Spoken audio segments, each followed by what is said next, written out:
cofeel gi di jéggalu nag ci li ma ne leen bu leen ma kenn seet c'est que procès bii pour man du procès c'est une prise d'otage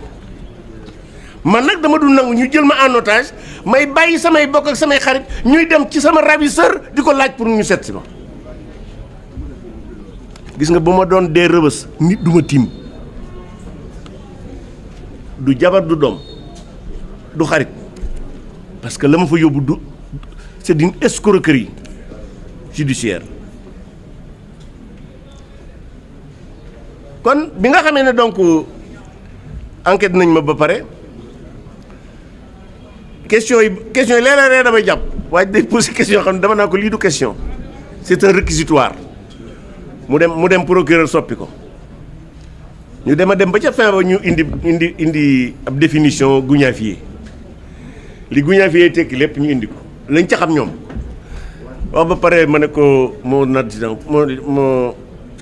vous êtes malhonnête parce que nag quand même xam nga la synonymie la fonction de la synonymie mooy ça permet de donner à un mot plusieurs emplois parce que les mots n'ont pas de sens or boo dégloo ba may wax xamuñu dara rek la mën a teg ci li ma doon wax waaye Bassirou Diomaye Faye xamul dara nag loolu nag du offensé ko moom moo ko wax moo ne xamul dara bañ ko laajee ne ko ban livre nga jëkk a lire mu ne comment se faire des amis comment se faire des amis comment se faire des amis tabu yi wax boo ko dee dégg da nga xam ne kii culture bi soriwut xam naa ne droit fiscal rek la war a xam droit fiscal et puis ñëpp ñi ko seetaan keroog bi mu toogee ak Trump te Sénégal di seen yitte am nañ gàcca nga toog ak la première puissance du monde amoo loo koy wax lu dul naa ko nañ terrain de golf na ko jox commune nu Ndiaga ñaaw de waaye tubaab moom bu mu fa jege terrain de golf bi muy jox Trump regardez-moi ça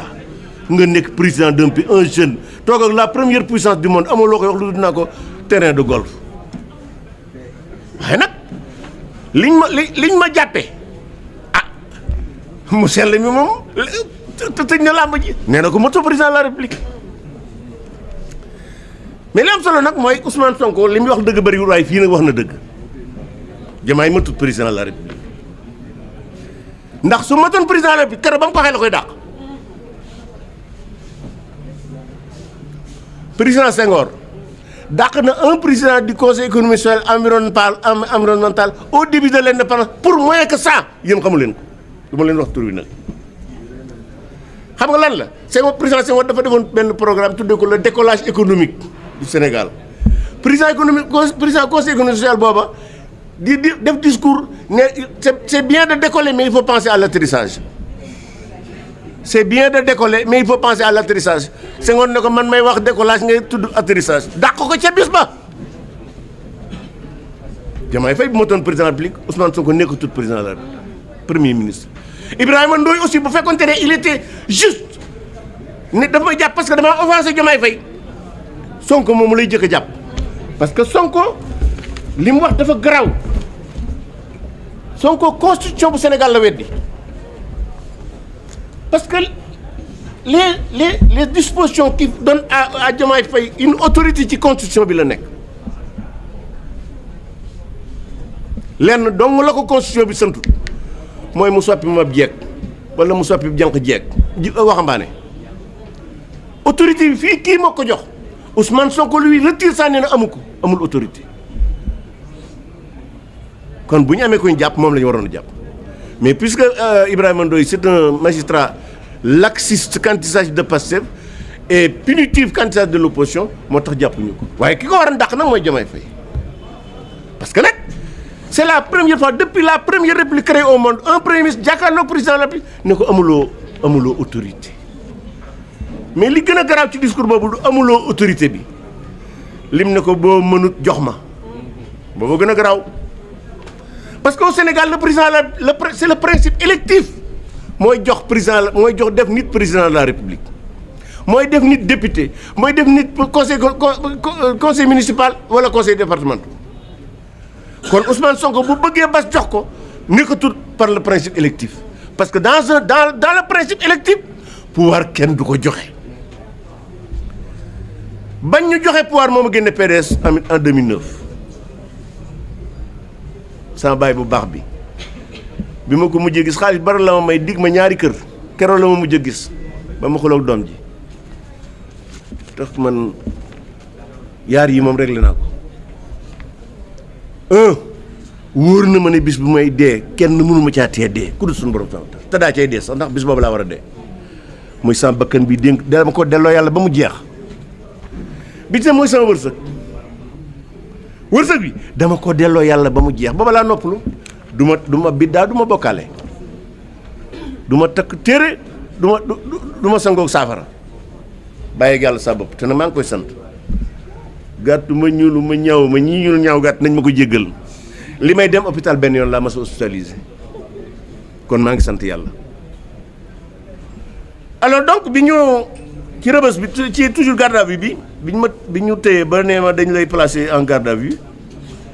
ñu yóbbu ma police u port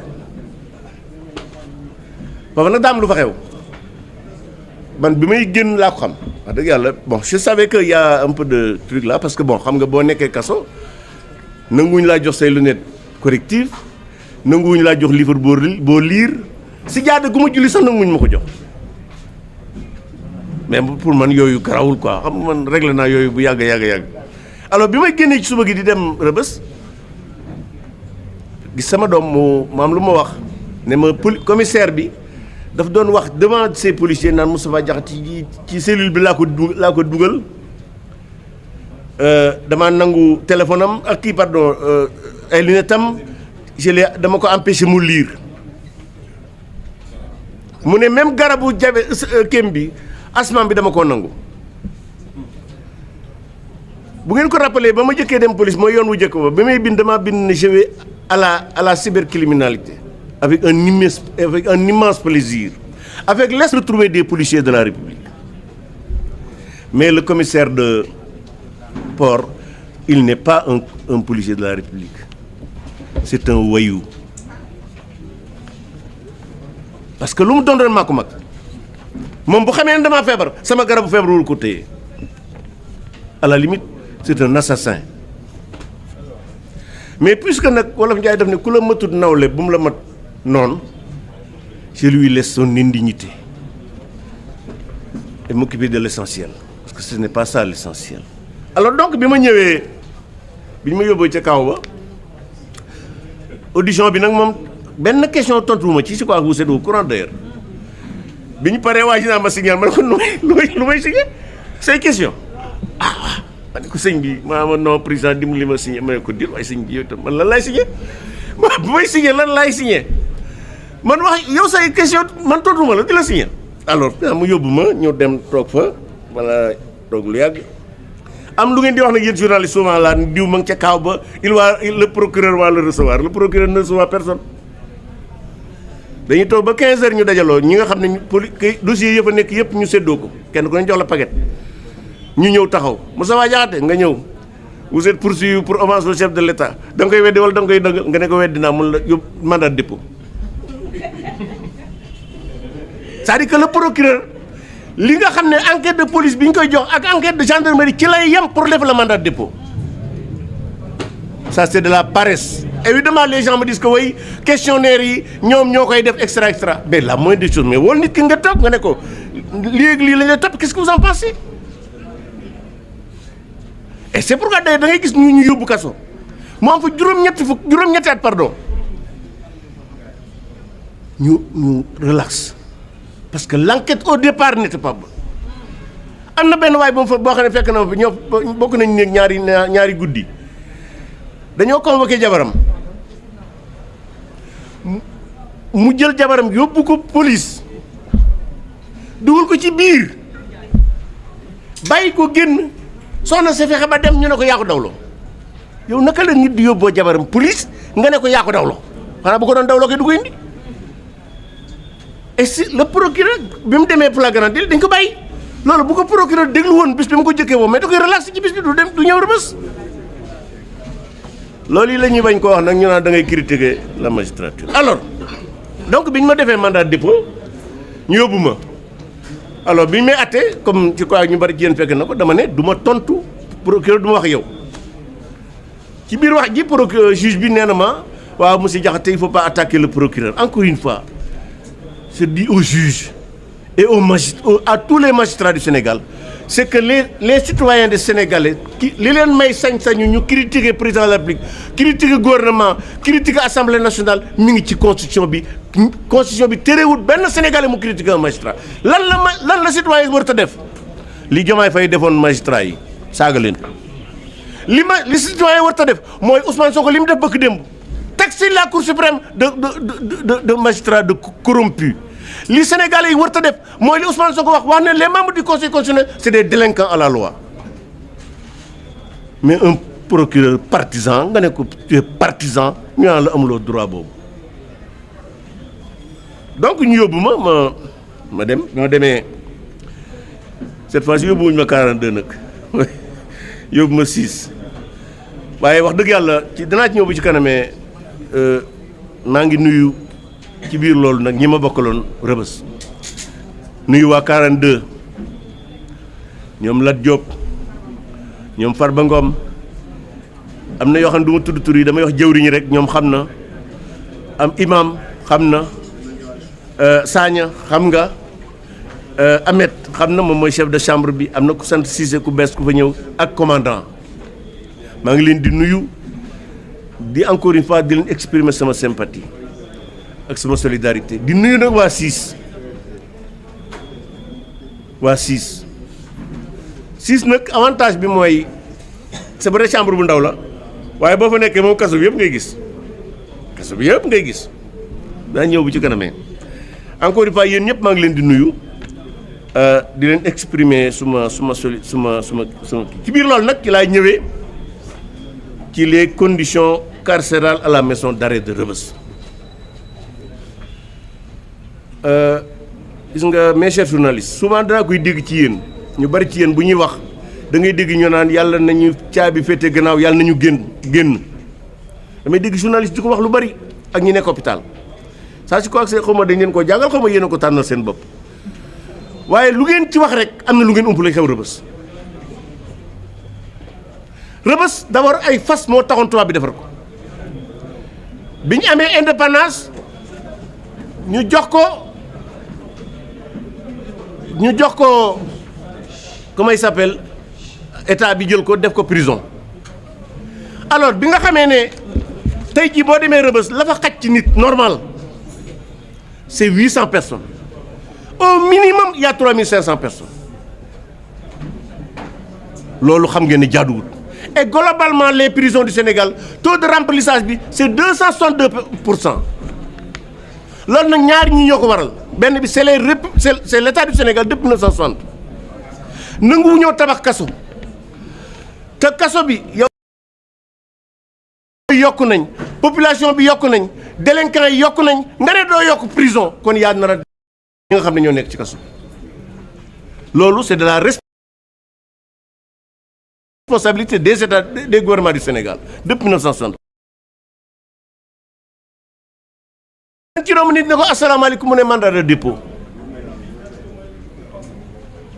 c'est-à-dire que mel ni amul sax malgré li ñu fi créé ay bracelet électronique c'est-à-dire le dépôt de mandat c'est pourquoi man damay wax ne bis bu ñu joxoon magistrat Sénégal yi nekk Rebeuss yi nekk prison tribunal grande instance bu Ndakaaru ñu remplacer ay tubaab lundi prochain benn détenu non seulement Rebeuss doit être fermé, mais Rebeuss doit être détruit. D'ailleurs, c'est une violation de la Constitution, notamment son article 7, qui impose à l'État du Sénégal de protéger la vie des gens.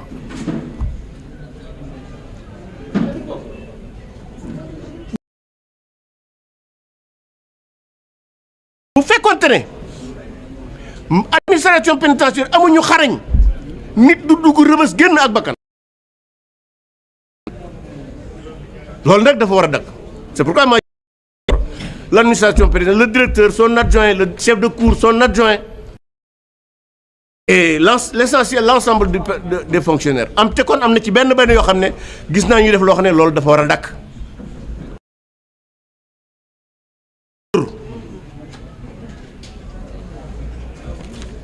may wax ñi nga xam ne dañoo ami mbokk foofu ak yéen détenus yi fi nekk ku leen dóor fexe leen ba ma xam ko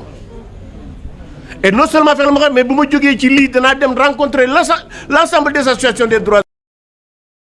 ak l'observatoire des lieux de privation de la liberté pour wax leen ne am na fa ay garde yoo xam ne dañuy torturer des prisonniers tiim nit mu toog ci suuf nga sotti ko ndox di ko dóor fil c'est inacceptable loolu nag day dakk c'est inacceptable déjà souffrance ba ñuy dund rek doy na sëkk maintenant ci biir loolu nag l'administration pénitentiaire ñooy nekk foofu di fa leen les brigades amuñu des moyens pour maîtriser des détenus violents et ça c'est de la responsabilité du ministère. Il y a des instruments qui donnent